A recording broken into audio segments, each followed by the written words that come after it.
अब मामुले त्यति भनिसकेपछि बाबाले पनि केही न केही त भन्छ होला। अब बाबाको पोइन्ट अफ भ्यूबाट सुन मै त। डाँडा पन्छाएर ल्याए तिमीलाई घर, खुसी राख्नेछु सधैँ पर मेरै भर, माया त यसरी नै सधैँ गर्छु है तिमीलाई।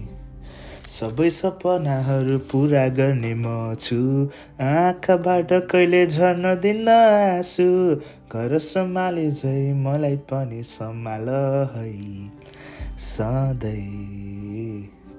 बाँचुन्जेलसम्म रक्षा तिम्रो म गर्छु, तिमी भएनौ भने भित्रैबाट मर्छु, मात्र तिमी साथ दिने कसम खाइदेऊ है माया।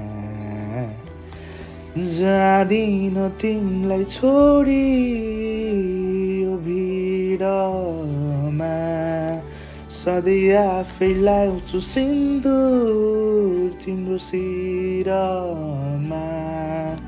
Thank you guys.